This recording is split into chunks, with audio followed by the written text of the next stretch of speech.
ఇప్పుడు నువ్వు ఆటో తోలుతున్నావు కదమ్మా? అవును సార్. సొంత ఆటోనా? సొంత ఆటో సార్. పెట్రోలా డీజిలా? డీజిలే సార్. డీజిల్. దీన్ని ఇప్పుడు ఎలక్ట్రికల్ వెహికల్ గా మార్చుకుంటే నీకు ఖర్చు తగ్గుతుంది కదా? తగ్గుతుంది సార్. ఏమైనా ఆలోచించావా దిశగా? ఆలోచించాను కానీ సార్ ఉన్నది దానికి సరిపోతుంది సార్. అది తీసుకోవాలంటే 3 లక్షల పైన కాస్ట్ అవుతుంది సార్. ఈ బండి కూడా కన్వర్ట్ చేసుకోవడానికి వీలు లేదా? కన్వర్ట్ చేసుకుంటానికి ఇంకా నాకు అంత ఇది లేదు సార్. కాదు, ఈ బండినే నువ్వు ఎలక్ట్రికల్ వెహికల్స్ గా మార్చుకోవడానికి అవకాశం ఉందా లేదా? నీకేమన్నా అవగాహన ఉందా? దాని మీద అవగాహన లేదు సార్. మార్చలేరా?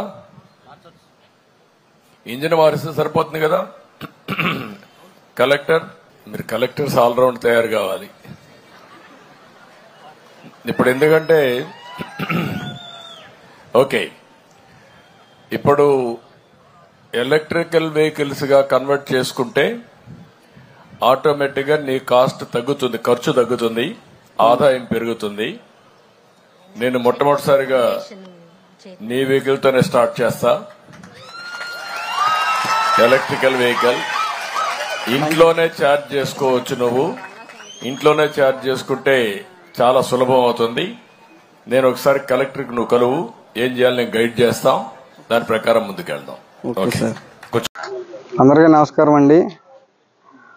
ఆగస్టు 15వ తారీఖున అన్నా క్యాంటీన్ కి రాష్ట్ర ముఖ్యమంత్రి వర్యులు నారా చంద్రబాబు నాయుడు గారు రావడం జరిగింది గుడివాడ.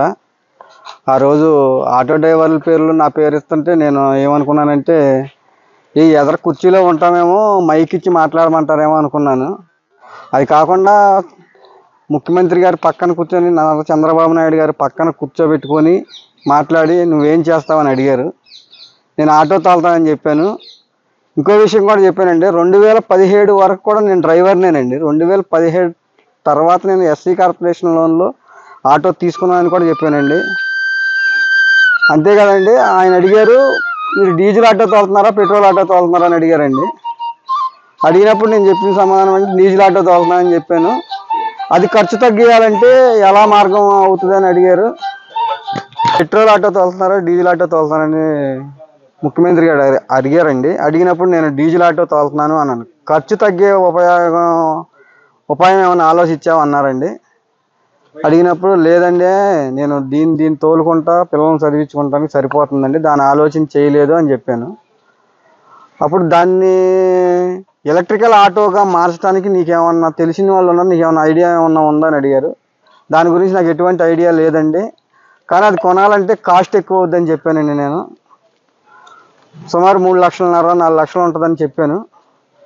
చెప్పినప్పుడు కలెక్టర్ గారిని పిలిచి ఇతను గురించి ఆలోచించండి, అది కన్వర్ట్ చేయటానికి ఏమైనా కుదురుద్దేమో, ఆ ఇంజిన్ తీసేసి బ్యాటరీ పెడితే ఏమన్నా అవుద్దేమో అని మాట్లాడమన్నారండి. తర్వాత ముఖ్యమంత్రి గారు సభ అయిపోయినాక వెళ్ళిపోయారండి. కలెక్టర్ గారు నన్ను పిలిచారు.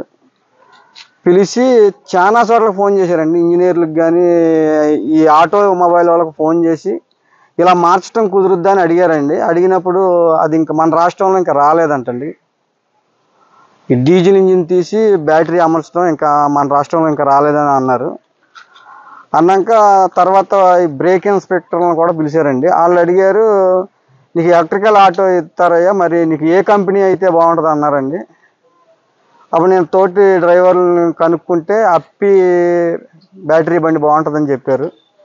అది తీసుకుంటానని చెప్పాను. అది గుడివాడలో కూడా లేకపోతే గుంటూరు నుంచి రప్పించినట్టున్నారండి. సమయం 8 ఆ టైం అయింది. అది వచ్చేసరికి కలెక్టర్ గారు కూడా వెళ్ళేటప్పుడు ఒక మాట చెప్పారండి, ఏ టైం అయినా బండి వేసుకొని ఇంటికి వెళ్ళమన్నారు, మిమ్మల్ని బండి తీసుకొని ఇంటికి వెళ్ళమని చెప్పారండి. ఆ బండి వేసుకొని నేను ఇంటికి వచ్చానండి.